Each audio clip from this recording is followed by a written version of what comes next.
Group K then played to a conclusion, and I think when we were looking ahead to this group, many would have Portugal topping it, but they don't. A 0-0 draw against Colombia means it's the Colombians that go through, top of the table. Portugal second. DR Congo go through as one of the best third-place teams. They'll face England. We'll talk about that a little bit later on, but let's focus on this draw. I tell you, look at 0-0 and you think, well, not much of a game, Don, but both teams, especially Colombia, had a lot of chances.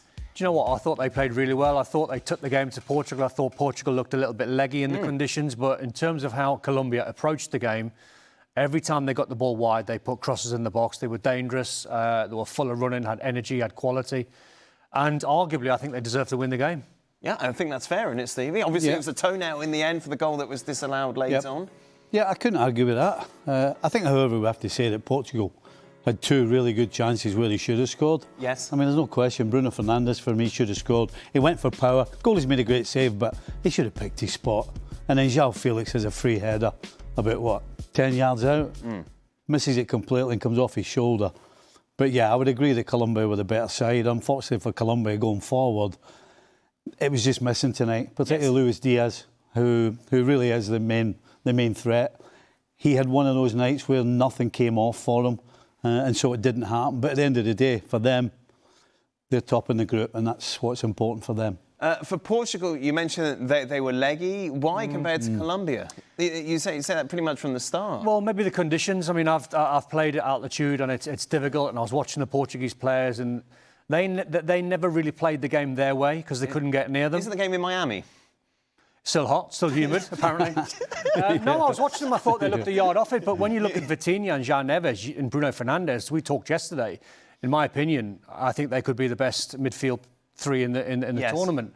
But Colombia didn't allow them to do what they do best, which is keeping hold of the ball.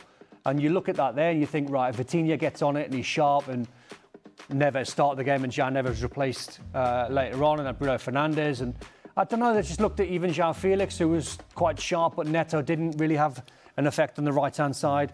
But I would credit Colombia by stepping onto Vitinha and not allowing him to have the tempo and dictate the game normally as he likes. This was a bit DR Congo-y, wasn't it? From what we saw in most of that game in the opening match where they drew, they kind of regressed back to that after putting 5 past Uzbekistan. Yeah, I do actually agree with Don. I think for some reason they were a little bit leggy.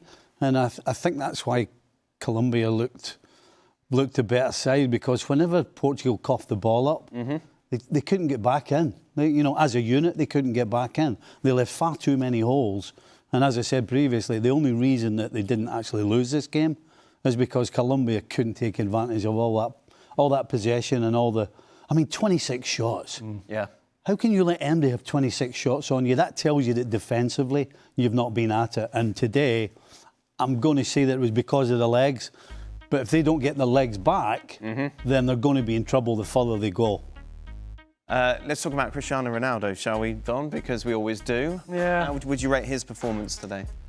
I don't think he was the worst. I think he stands up because of the name and how legendary he is. But I think when you look at his performance, he tried. He ran around. Me and Stevie were watching him and I think if you're Roberto Martinez and you're managing Cristiano Ronaldo, just get him the width of the 18-yard box. These stats, you're not exactly pinning up. No, but you look at his heat map. What do you want Ronaldo running all over the place for? I talked about it the other day. When you've got someone like Ronaldo, you tell him, we'll do the hard work, we'll do the donkey work in midfield, we'll get the ball wide, you stay the width of the 18-yard box, it's our job to get you chances. You wouldn't want him having coverage, large distances and wide areas. Just tell him to be patient. Ronaldo was just another player today. He wasn't the superstar. Right.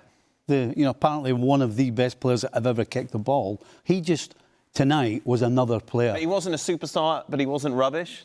No. He was just an ordinary footballer tonight. Which pretty much the Portuguese team were overall today. Yeah, but then if you're Ronaldo, then you're supposed to be better than everybody. You're supposed to stand out. You're supposed to be the leader of the pack.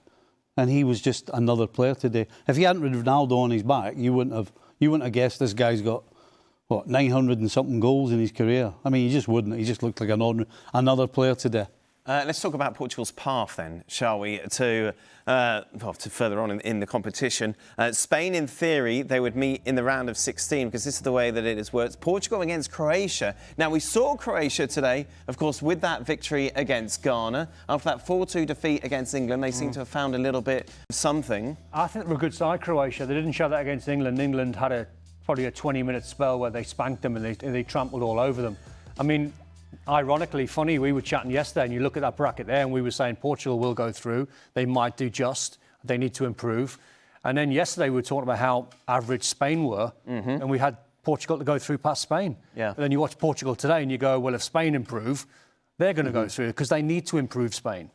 They need to be better. Yeah, 100% right in the sense that you went into today thinking Portugal could do really well here. Yeah.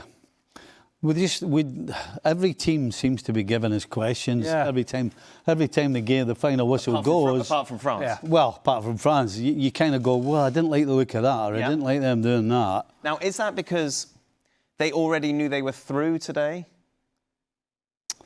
I don't believe so. No? I don't believe so. No, not at all. No, you can tell by the team that was put out that they wanted to win the group. Yeah. So the lead up to this game, Roberto Martinez is talking about winning the group. Yes. Doing this to win the game. And I suppose when you look at the bracket, and if we look at Colombia's, so this is what Portugal would have had if they'd won. Hey, it's pretty nice. If you're Colombia, no disrespect to what else is going on, but you've got Ghana, and obviously they're beatable. Switzerland, despite what Stevie says about Switzerland. Don't want to play them. You kind of think, okay, that's not too bad. Well, and you know... Then you're through to the quarterfinals. But you know that this is the type... That information you're giving out there is exactly what Roberto Martinez and his staff and all his assistants and everybody else are talking about to the players as well. Well, that's something you would hammer home to the players. Well, absolutely. You know, you're always looking for reasons to give your players... You're looking for a reason to make them be at their best. Right. And regardless of what it is, you're throwing it at them. So there's no question. It's like, look, if we win this game and we top the group, we get an easier route, and it could be this or it could be that. Again, which is why he puts the team out he did, because he wants to win the game. So, yeah, there's no excuses here. There's no question. Portugal weren't taking it easy. They were trying to win this game. That is a real issue then. Well, it is. And we've just talked about why. And again, Don's talking about how good they are in the middle of the park generally.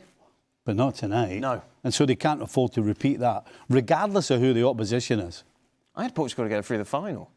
I am very much doubting my choices in life now, Don. I'm with you, Dan.